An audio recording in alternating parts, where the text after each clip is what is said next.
All right, now we're going to cover off linguistic presuppositions. So this is literally the framework of how we communicate linguistically with a person. Remember, linguistics is our middle name, so we're going to be good at this. We're going to master this. So this is having a conscious use of our language, how we use language. Yeah, how do we use our language in a purposeful way with volition to get the best result for the person we're communicating with? Can you install things in a person's mind? For sure. If I say, don't think about how good today is, I'm going to start to install today being a good day. Don't think about waking up tomorrow feeling great. If you did feel great tomorrow, you might be in a position where you feel good all day. Like just from the words I use, I can lead a person in a certain way. Remember, this all comes from rapport as well. You need to be in rapport for this. So presuppositions are assumptions. They're assumptions that you're using with your language, inherent in your language. It's what is assumed by the client's speech, what is assumed by your speech. So you're listening to your clients, you're listening to the people you're dealing with, whether you're managing them, they're in your team, they're in your downline, whoever they are, you're listening to their language, and within their language, you're trying to hear what they're really trying to say. You use this to create new internal representations for a person or a client. Think of somebody in network marketing or even a personal trainer, but let's go network marketing first. And you're dealing with a client and they're not feeling good. They're not feeling good. They look drowsy. You walk up and instead of saying you look drowsy, you walk up and say you don't look too good. You don't feel too energized, do you? I'm using my language to install the feeling of good, to install the energized. You might say to your downline, it's not so easy to make these calls. I get it. But the great thing about it is the more you do it, the easier it gets. So you will find it gets easier. But the thing is, all you need to do is make a couple and it'll get really easy. What am I installing here? What am I suggesting? I'm suggesting that making the calls can be easy. So let's have a look at these. Remember, we use these to create new internal representations in our clients, or we're listening to our clients the way they're speaking to us. So existence. Existence is just the basis of things existing. So it's usually a tip-off is a noun. So let's say, for example, I said, John saw the mountain behind the house. The nouns there are, John, the mountain, the house. What we're doing is we're looking for the key things that exist inside that sentence. The mountain exists. The house exists. John exists. Don't sit in that chair unless you're ready to go into trance. Just by me saying it, you can go into trance. Let's go to the next one, possibility or impossibility.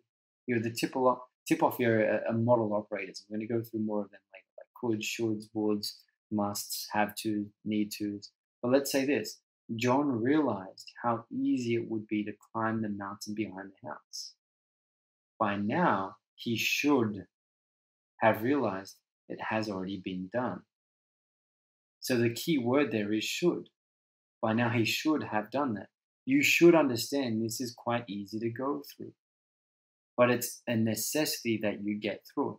You have to get through our course. So you have to come to our live events because they're great to go through. You'll be able to implement a lot more information. So by using the word have, I'm now suggesting that you have to do it. Now, if I use the word you should, now it's just a possibility. Get the difference?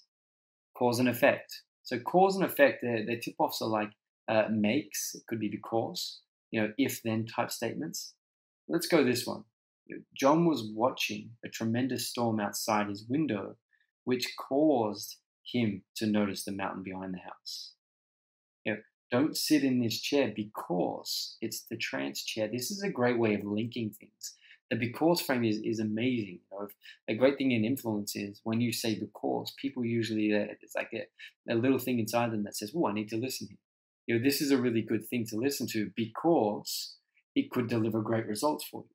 Just a very good lead on. Very good lead on. Let's go complex equivalence. So complex equivalence, it's usually a tip-off is the word is or it means. So John saw the mountain behind the house, which means he has to climb it now. So means it's giving a meaning towards what you're saying. Awareness is anything that you're experiencing. So remember VAKOG, visual, auditory, kinesthetic, olfactory, or gustatory. It's an experience you're going through. So John could smell the mountain or taste, feel the mountain behind the house. So he had to climb it. John could see the mountain, so he knew he had to climb it. So just by going through the experience of smelling, seeing, tasting, feeling, hearing, John could hear the wind, so he knew it was time to climb down the mountain. The experience of hearing the wind caused him to know that he needed to climb down the mountain. John saw the storm coming from over the mountain, and he knew he had to go home. So just by seeing these things, experiencing these things, you can then move to where you need to move to. So it's just awareness. Let's go time. So time, a tip-off is stop, now, yet. So let's have an example. John saw the mountain behind the house, which made him just stop. So just by saying stop, time has stopped. What he was doing so he could climb the house. I had a problem, or I have a problem. What was the problem you had? So notice how I'm just kind of different there. I'm playing with time in a different way here. I have a problem. What was the problem that you had? I'm putting the problem in the past. I'm saying by saying that what was the problem you had, I'm saying that you no longer have it. What was it that you had before that you no longer have? Think of a problem you had and what you have now. And now how many different things that you have now which are not that problem. Think about a time in the past where you had a problem that you no longer have. All you're doing is playing with time in a way where you're moving it. Think about what you want to achieve in your future whilst you've already had stuff in your past. All you're doing is playing with time here. Just get used to playing with time. Time is a great thing. Someone might come in and say, look, I have a problem. You might turn around and say, excellent, what was that problem? Knowing that you don't need to have it in the future. You just play with language, really beautiful. Adjective, adverb. So tip-offs here are your adjective modifiers, the way they modify the noun, the way an adverb would modify a verb, presuppositions, just something that will move something in a different way. So John didn't realize how easy it was to climb the mountain behind the house. So you throw in the word easy. Every now and then you might find that it's hard to do nothing, knowing that you should do something, because it's easy to get things done when you start rolling. So you may as well get that rolling so things are easy for you to get through. Now, I'm not going to say that this training is easy, but guess what? When you know it, it's really easy to do. So just playing around with adverbs and adjectives. Inclusive or exclusive ors. One of my favorites. So let's go for an inclusive or. So an inclusive or includes other examples or other ways. So let me give you an example here. We should go to the shop now, or we should go later. So let's say, for example, my or was there. We should go to the shop now, or we should go later. What I'm saying is that we could either go now or we could go at another time. So it's including other options. Where exclusive words, it excludes other options. So there's only two options. We should go to the shop now or at 5 p.m. So there's only two options. You should buy now, or you should buy in the next 5 minutes because you need to. So what I'm saying is that you've only got two options. Would you like to go to bed at 5 o'clock, or would you like to go to bed at 9:30? Either way, it's up to you. You can make the choice. It's kind of weird here because what you're doing is you're actually giving a person a choice without them having a choice. You might try it with a child. The child might be, just staying up really late. The first night you might say, look, sweetie, you've got to go to bed. You can either go to bed at 8:30 or 9. You can choose which one it is. I don't mind. It's up to you. So you feel like they're getting a choice without really having a choice.